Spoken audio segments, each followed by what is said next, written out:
시편 27편 4절에서 6절 말씀입니다. 시편 27편 4절에서 6절 우리 같이 읽겠습니다.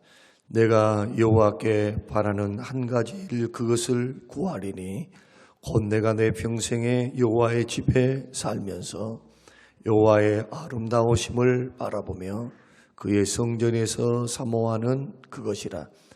여호와께서 환난 날에 나를 그의 초막 속에 비밀히 지키시고 그의 장막 은밀한 곳에 나를 숨기시며 높은 바위 위에 두시리로다.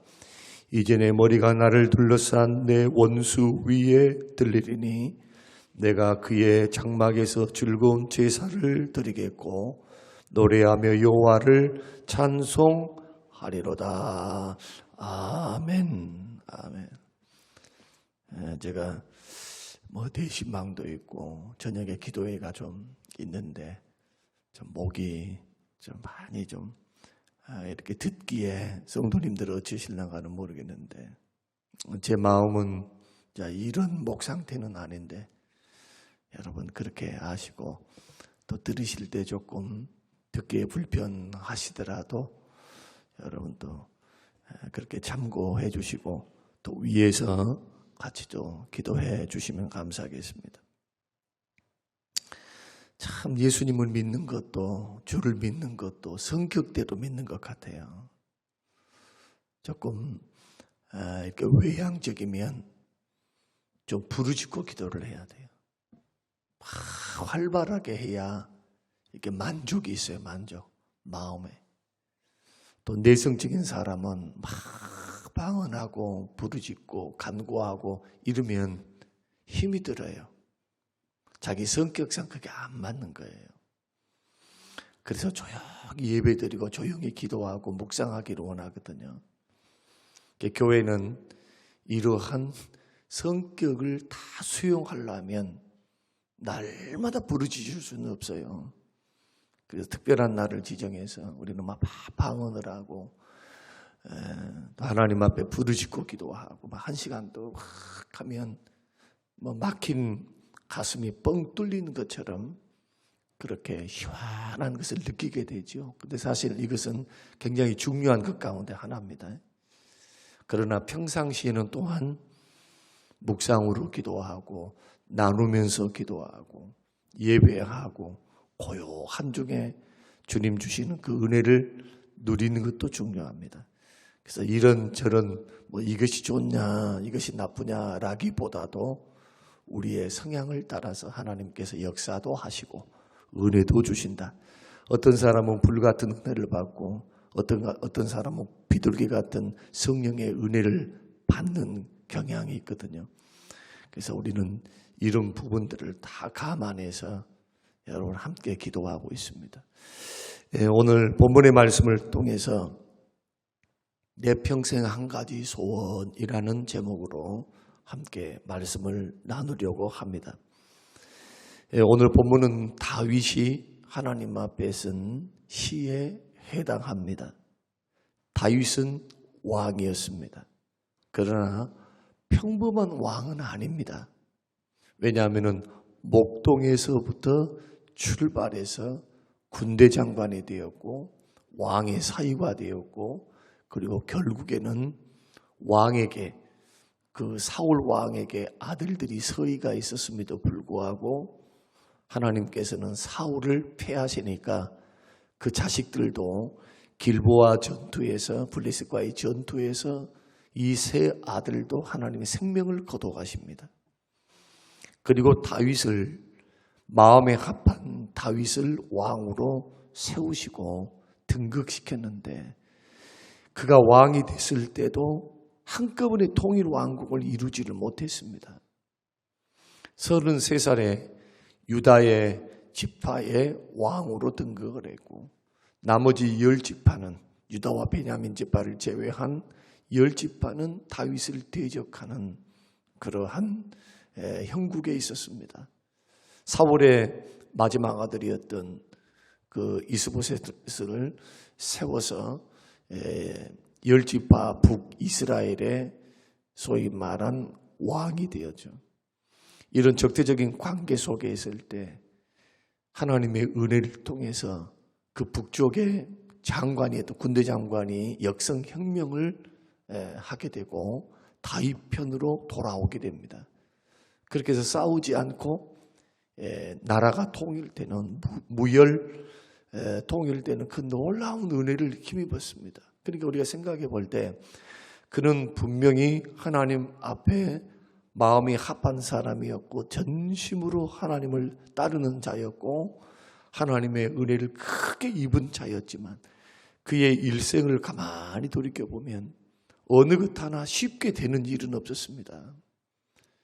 자기 사위였고 자기가 섬겼던 왕으로부터 10년 동안 자기를 죽이려고 하기 때문에 도망을 다녀야 했던 그 기구한 운명이기도 했습니다. 그동안의 부모 형제들은 얼마나 고통을 당했겠습니까? 다윗을 잡기 위해서 일가 친척들을 이용할 수 있었기 때문에 같이 도망 다니는 거예요. 같이. 그러니 곰곰이 생각해 보면 하루 이틀도 아니고 10년이라고 하는 그러한 세월 동안에 부모 형제가 정착하지 못하고 죽음의 공포에 벌벌벌 떨어야 했던 그 다윗의 심정을 한번 생각해 보십시오. 얼마나 힘이 들었겠어요. 곰곰이 생각해 보면 1, 2년이 아니에요.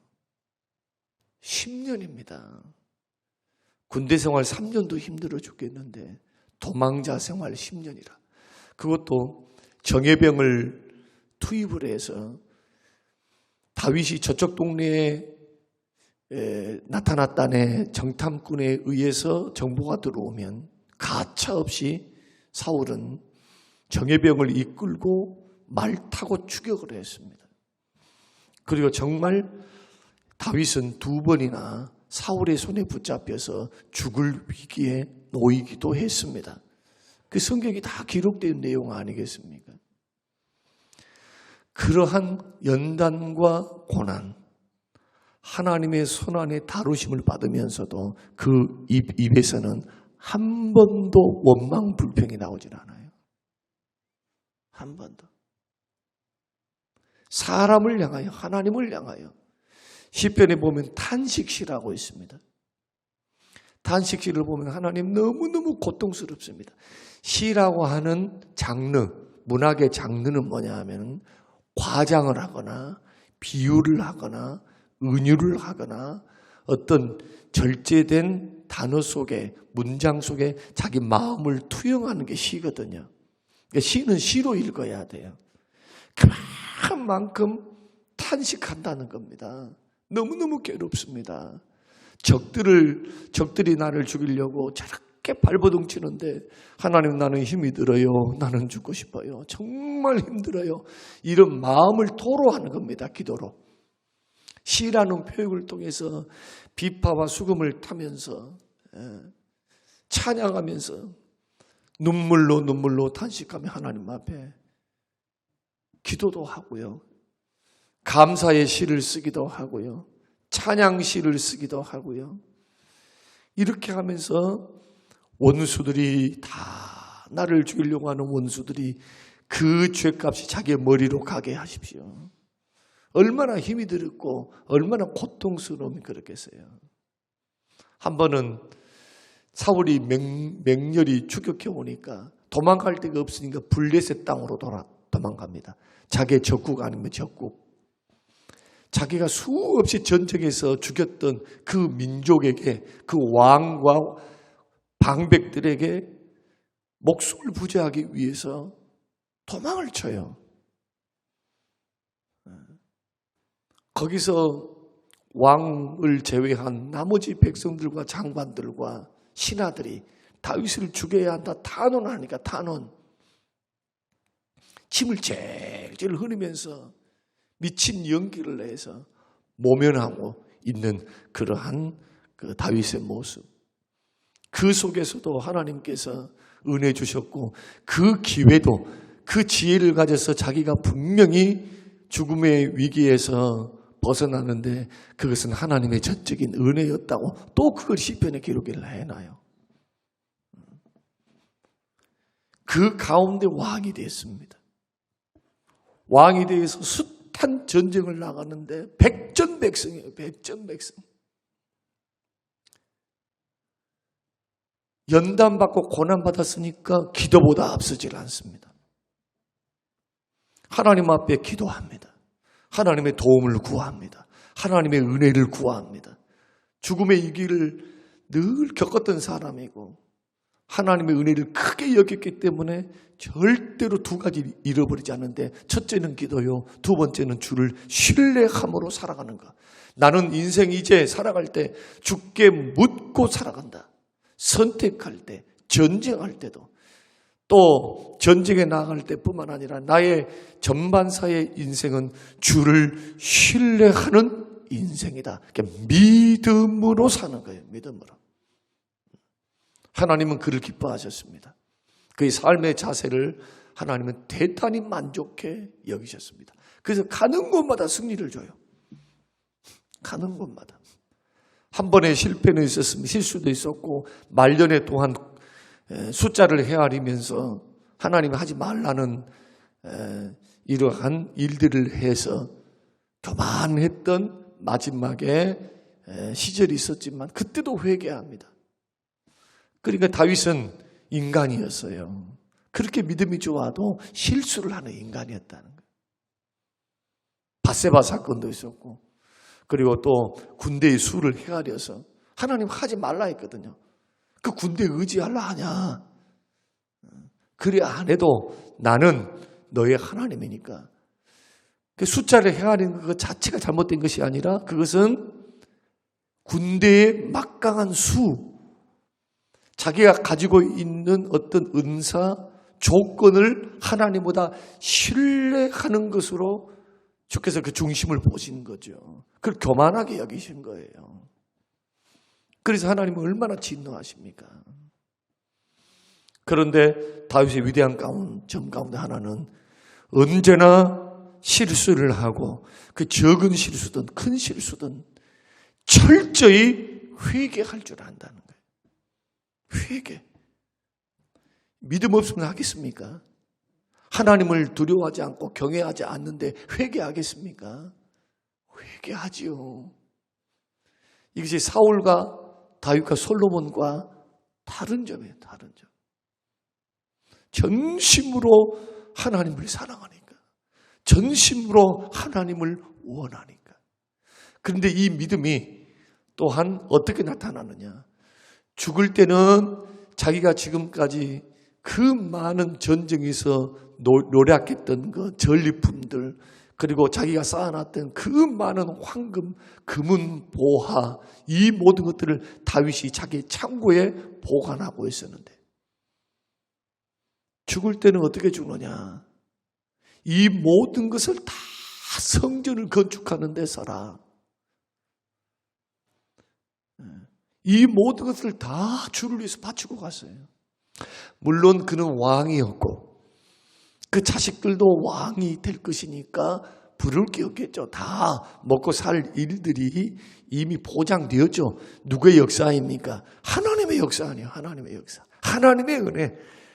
왕위가 결코 남에게 넘어가지 않고 너희 후손에게 넘어간다. 계속 내가 은혜를 베풀겠다. 얼마나 고맙고 감사한 하나님의 축복입니까? 하나님을 사랑하고 그 뜻대로 순종하고 말씀대로 주를 경외하고 살아가면은 출애굽기 20장 5절 6절 말씀에 천대까지 은혜를 베푸시겠다. 그 약속에 대한 응답으로서 보십시오. 다윗에게 그 약속을 이행하시는 하나님 보시라는 거예요. 얼마나 은혜로워요. 이 받은 은혜가 너무나 크니까 인생을 마지막 숨을 거두면서도 모든 것을 주 앞에 바치고 가는 거예요. 이야, 한 번밖에 없는 인생을 우리가 살아갑니다. 얼마나 멋진 인생입니까? 하나님으로 시작해서 그 은혜를 기억하고, 인간이니까 죄성이 있으니까 실수는 했어도 또 주의 긍휼하심을 바라보고 엎드려 회개할 줄 알고, 돈의 가치보다도, 눈에 보이는 어떤 물질적인 가치보다도 하나님이 주신 그 성령, 구원의 즐거움, 성령을 거두지 마시고 구원의 즐거움을 회복시키고 정한 영을 창조하시고 정직한 영을 새롭게 해달라고 영혼을 위해서 기도할 줄 아는 하나님의 사람. 얼마나 멋져요. 하나님 앞에 나를 버리지 마십시오, 하나님. 얼마나 멋지냐고요. 그런데 그가 숨을 거두기 전, 그리고 이제 마지막 인생을 회고하면서 그가 하나님 앞에 썼던 시편, 오늘 시편 27편, 하나님, 나는 하나님께 바라는 것 한 가지가 있습니다. 나 그것 기도합니다. 내가 내 평생에 여호와의 집에 살면서, 왕이니까 사냥하러 돌아다니고 전쟁하러 돌아다니고 정복해서 자기 이름을 내고 한 주색 잡기에 빠져서 세상을 즐기자. 뭐 하려고 태어났느냐? 즐기려고 태어났지. 하나님의 뜻과 하나님의 말씀과 하나님의 비전을 또 이런 것을 잊어버리고 하나님이 자기에게 왕으로 세우시고 말씀대로 잘 통치해달라. 주님 부탁하신 그 부탁을 잊어버리지 않고 현실하게 곁길 가지 않고 하나님 앞에 서 있는 모습을 보세요. 내가 평생에 여호와의 집에 살기를 원합니다. 소위 말해서 성전에서 살기 원한다는 거예요. 주의 얼굴을 바라보고 주의 품 안에서 나는 주님과 더불어 살기를 원합니다. 거기서 여호와의 아름다움을 보기를 원합니다. 나는 평생에 한 가지 소원이 하나님의 성전을 사모합니다. 사모합니다. 사랑하는 성도 여러분, 우리는 마태복음 4장에 보면 예수님이 사단에게, 성령에 이끌려 사단에게 뭘 받습니까? 시험을 받습니다. 시험을 받을 때 말씀으로 다 물리치세요. 말씀으로. 성전 꼭대기에 세우기도 하고 마귀가 그래서 나한테 절하라 하기도 하고. 그런데 우리 주님께서 시편의 말씀을 인용하는데 주의 전을 사모하는 그 열심이 나를 삼키리라. 주의 전을 사모하는 그 열심이 나를 삼키리라. 이것도 다 다윗의 시편을 인용을 해요.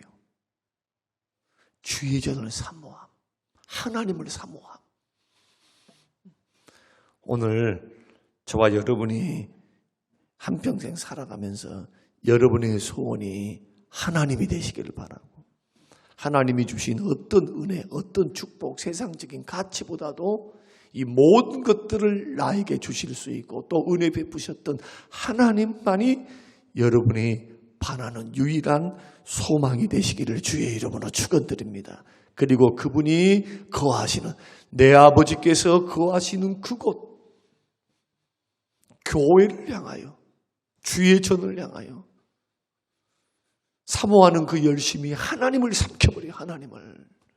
그 열정과 그 헌신을 가지고 우리가 주님 앞에 머물러 있다면 여러분이 새벽을 깨워서 기도하고 나이 들어서 나는 주님 기도하다가 하나님 앞에 부름받고 싶어요. 세상 어떤 것보다도 나는 기도하다가 천사들에게 받들려 주님께 가고 싶어요. 그 소원이 이런 소원 아니겠어요? 기도하다가 하나님 바라보다가 여러분 평생 서 있는 그런 비전과 꿈을 가지고 걸어간다면 어떤 복을 주시느냐? 5절과 6절의 은혜와 복이 임하게 되는데 5절 말씀 보면은 여호와께서 환난 날에 나를 그의 초막 속에 비밀히 지키시고 그의 장막 은밀한 곳에 나를 숨기시며 주의 품 속에, 전능하신 자의 품 속에 비밀히 지키세요.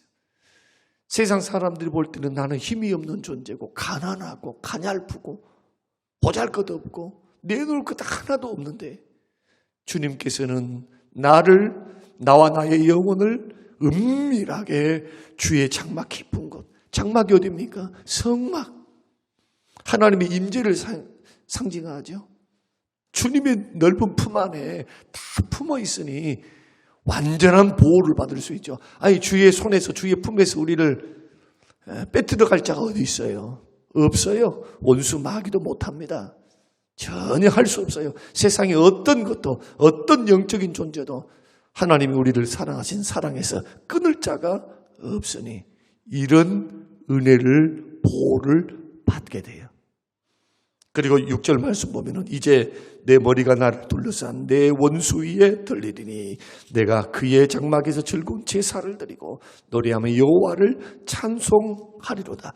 원수들 앞에서 나의 머리를 높여주세요. 보란 듯이. 여러분, 승리를 상징하는 내용 아니겠습니까? 오늘 이 말씀이 저와 여러분에게 큰 도전이 되어서 우리 평생의 소원이 뭔가? 돈이 돼서도 곤란하겠고 행복하게 사는 것이 돼서도 곤란합니다. 그건 누가 주셨습니까? 창조주 하나님, 구속주 하나님, 성삼위 하나님께서 나를 사랑하사 나에게 맡겨주시고 은혜로 베풀어 주신 것이기 때문에 나에게 있는 모든 것, 이것은 주님이 주신 은혜이다. 주님 나를 사랑하신다. 나도 앞으로 주의 원수 앞에서도 나를 승리케 하시고 축복해 주실 그 하나님 바라보고 상 주실 분을 바라보고 여호와 하나님만을 바라보고 주의 전에 살기를 바라보고 기도하기를 사모하고 주님께 머물러 있기를 원하는 그러한 소원이 저와 여러분의 한평생의 소원이 반드시 되시기를 주님의 이름으로 축원합니다. 고마우신 아버지 하나님, 고맙고 감사합니다. 우리에게 은혜를 베풀어 주셔서 오 주여, 한 번밖에 없는 인생, 우리가 무엇을 위해서 살고 누구를 위해서 살고 어떤 것을 소원하며 살아가야 하는지 오늘 이 시간에 다윗의 인생을 통해서 깨닫게 하신 하나님, 고맙고 감사합니다. 내 평생에 한 가지 바라는 것이 있사오니 내가 평생에 주의 장막에 거하며 하나님의 아름다움을 사모하는 그것이라. 주님, 우리의 심령 속에 주님이 충만히 거하시며 성삼위 하나님을 사랑하는 사랑이 열심히 특심이 되게 하여 주셔서 엘리야와 같이 주여 내 마음이 열심히 특심이 오니 주를 사모하는 그 마음이 주의 마음을 삼킬 수 있도록 우리에게 이 은혜를 베풀어 주옵소서. 감사드리며 예수님 이름으로 기도합니다.